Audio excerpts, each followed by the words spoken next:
Hello, I'm Sue Lewis and I'm going to take you through section 5 of our Pathway Planner process. So this video is about how you set up students and staff so they're registered, and how you set up groups and permissions. So as I mentioned, this is section 5 of the Pathway Planner process, and there's a little video for each of these different stages.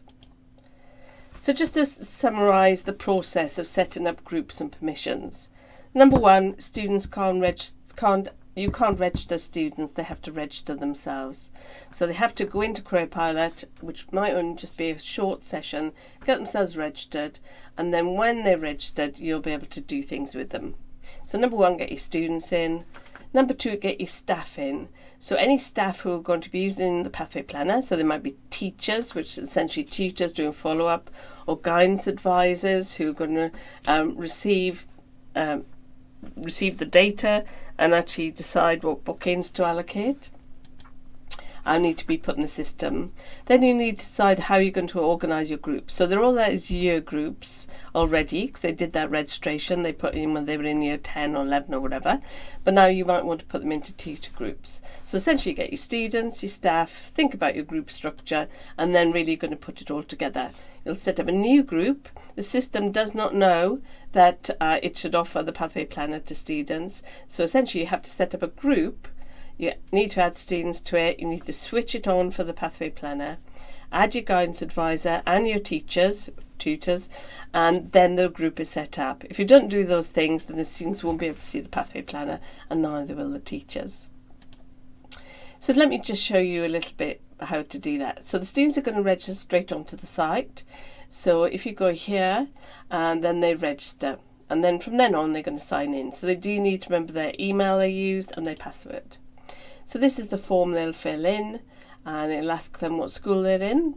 There's a drop down so they can put themselves in your school. They could put in the year group they're in as well. So the students are in the system, but at the moment the system doesn't know who to give the Pathway Planner to. So this is the first thing you have to do. Get all your students in, get them registered, and then you can actually see how many are there.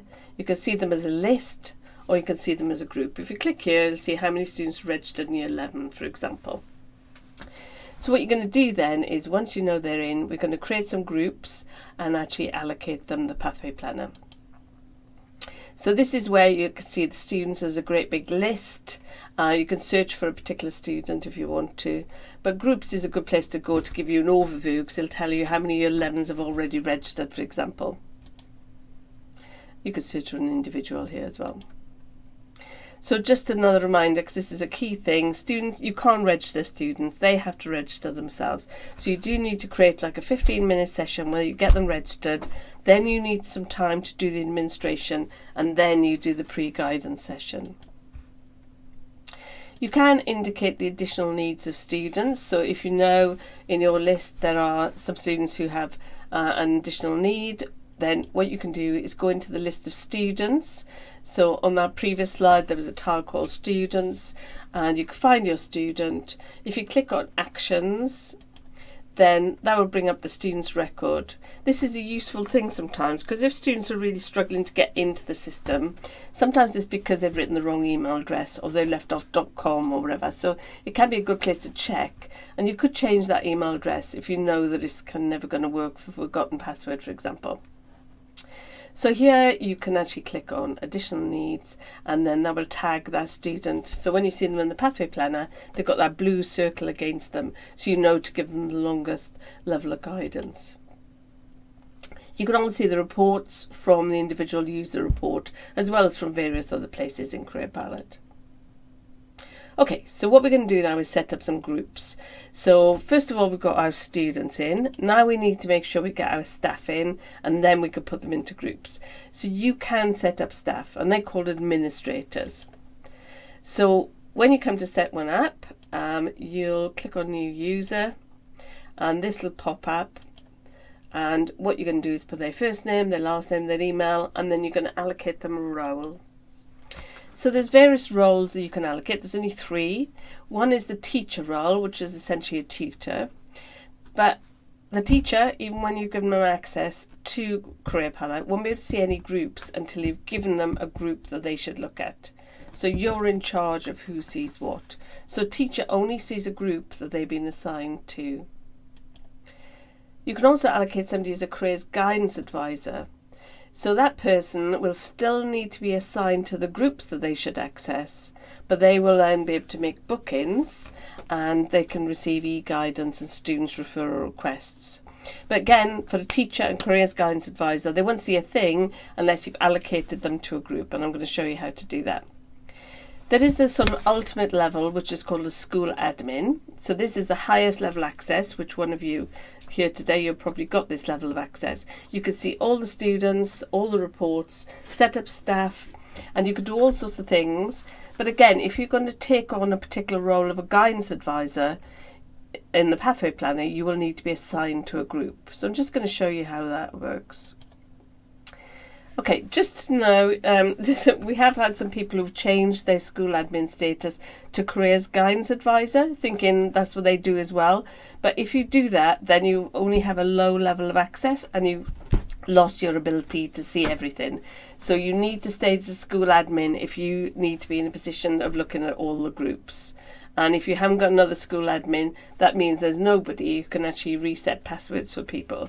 So it's really important to stay at school admin. And the way you do it is stay as school admin, but then assign yourself to a group as an advisor, which I'm just going to show you now. Okay, so first of all, we've got our students in, we've got our staff in. Now what we want to do is create a Pathway Planner group. So go into groups, and we can see our students are in year groups. So I've only got a few students. Got some year 11, some year 12. So these are all students who've registered, they put themselves in this year group. But the system doesn't know to give these students the Pathway Planner. You have to create a Pathway Planner group.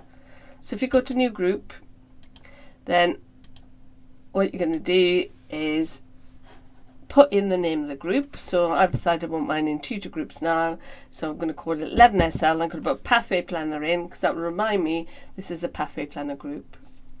I'm going to switch on the Pathway Planner for this group. Now every group will need to have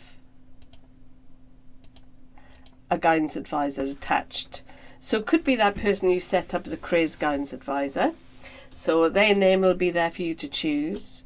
Or it could be a school admin like yourself, because you might have a dual role.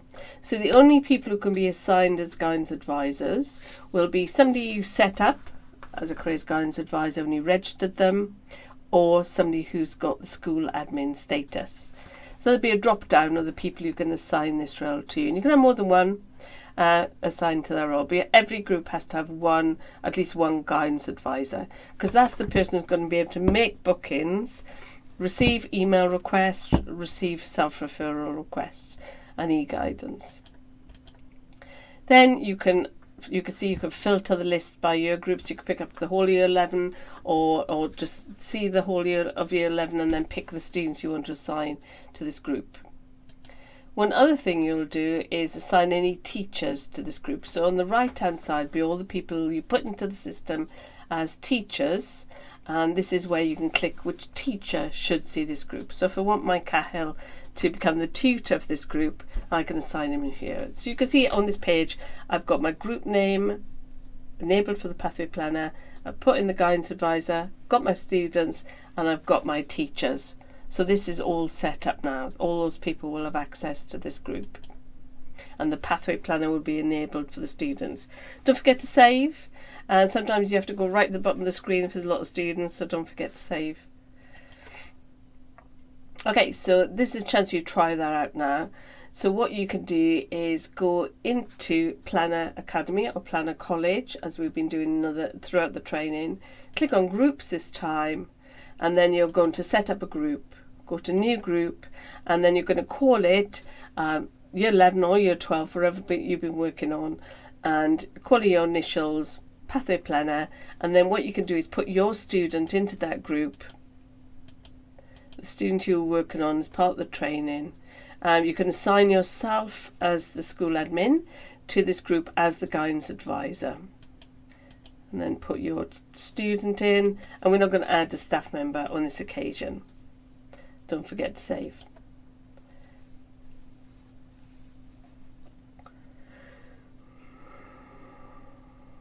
We have got a lot of nice quotes from different levels of organisations who were part of the pilot about the usefulness of the Pathway Planner. Okay, one other top tip I would say is it can be useful to set up one Pathway Planner group. There's the whole year group, because what you can do then is actually, because if you've got some stragglers who haven't quite registered or they weren't there on the day when you did the registration session, you have to follow them up. What you can do is make sure at least all the students have got access to the Pathway Planner by creating a all year 11 Pathway Planner group, and then you can actually filter that group by the whole of year 11 and select all, and then you know that all those students have access to Pathway Planner. You do have to assign a guidance advisor to that particular whole year group, so it could be more than one person, but this does mean that all those sort of stragglers who come in late with their registration, if you keep updating this every few days in that registration period, then they've all got access to the Pathway Planner. And this is another way you could look at reports if you wanted to as well, by the whole year group as well as by the tutor group.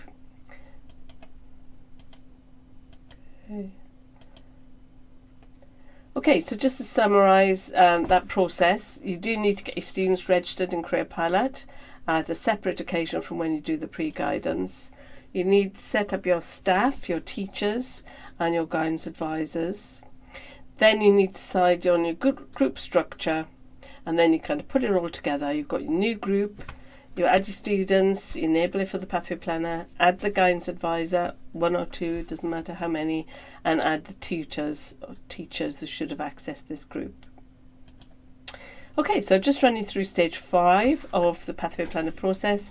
So that was taking you through student and staff registration and how you set up groups and permissions. Thank you very much for listening.